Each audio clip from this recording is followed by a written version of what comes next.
দাড়ি ছোট করা কি হারাম? 90% মানুষ ভুল বোঝে। আল দাড়ি ছোট করলে কি গুনাহ হবে? শেখ আহমদুল্লাহ হুজুরের মুখে শুনে আসি। চলুন ভিডিওটি শুরু করি। দাড়ি ছোট করে রাখে, এ ব্যাপারে তাকে নিষেধ করলে সে হেসে হেসে বলে এতে কোনো সমস্যা নাই। এ ব্যাপারে শরীয়তের হুকুম কি? এই ব্যক্তি এখানে উপস্থিত আছে, দয়া করে কিছু বলে শাসন করে দেন। আসামি হাজির।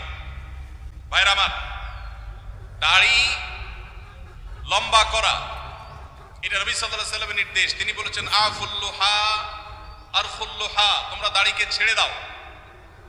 দাড়িকে ছেড়ে দিতে বলেছেন, লম্বা করতে বলেছেন।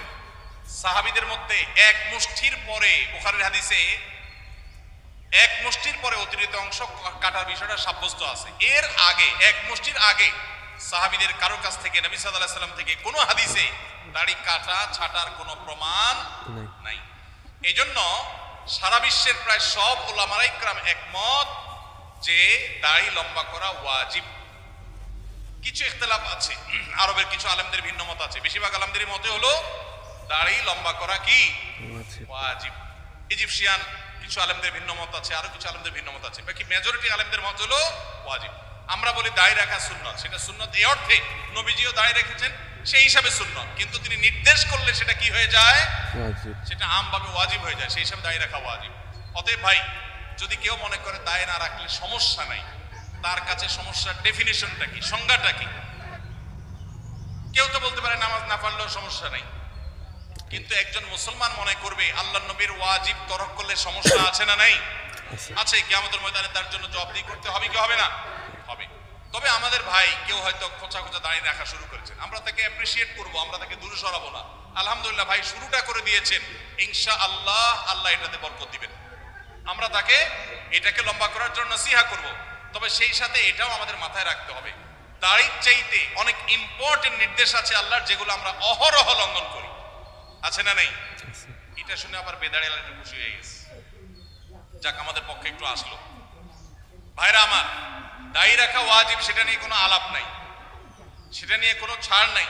কিন্তু পাশাপাশি আমাদের এটাও মাথায় রাখতে হবে যে আল্লাহর অন্যান্য ফরজ বিধানগুলো মানতে হবে। অনেকে লম্বা দাঁড়িয়ে আছে, মুখ খারাপ করে, আছে না নাই?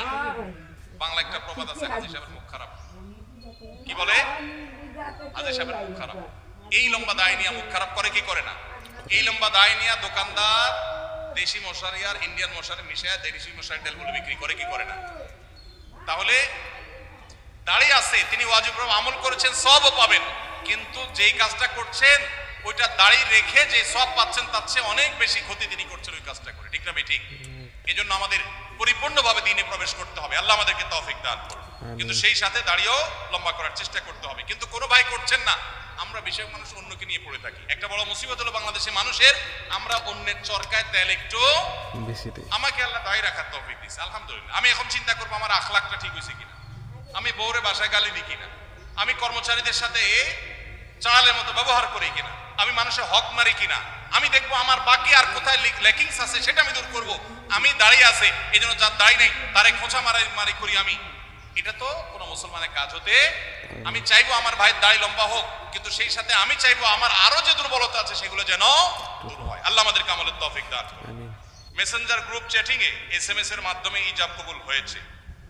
দুজন সাক্ষীও ছিল মেসেঞ্জারে, কোনো মোহর উল্লেখ করা হয়নি। এখন বিবাহ হয়েছে কিনা, মেয়ের বয়স 13 বছর।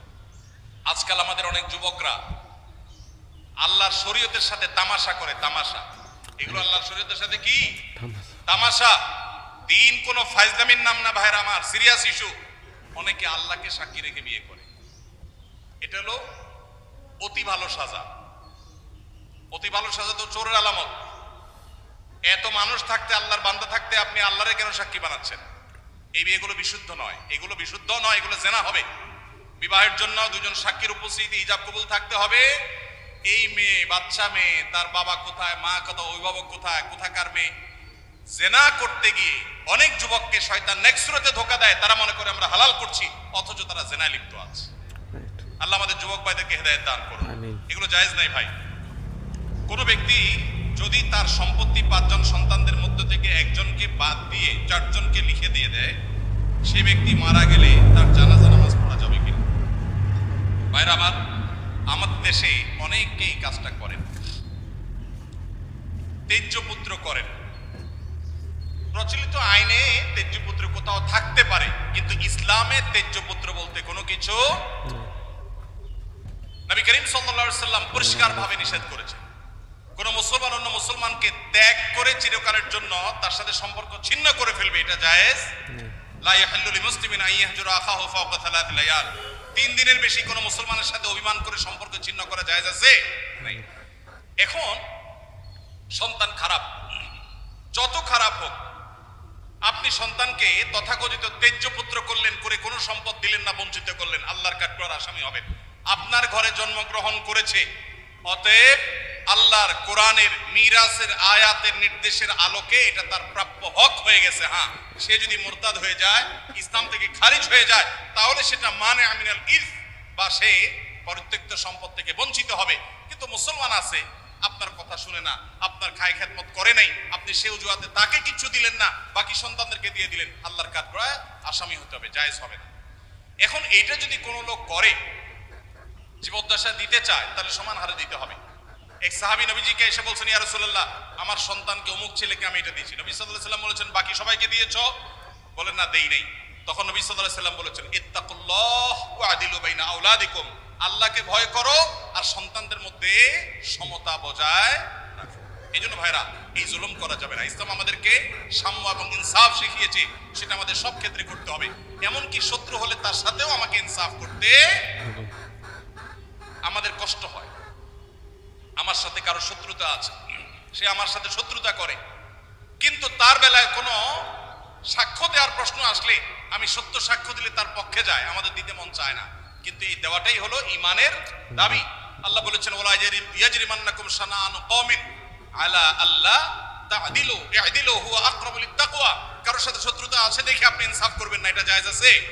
এজন্য বাবাজিরা সাবধান, সন্তান সন্ততিদের মধ্যে কোন প্রকার হেরফের করবেন না, এটা জায়েজ নাই।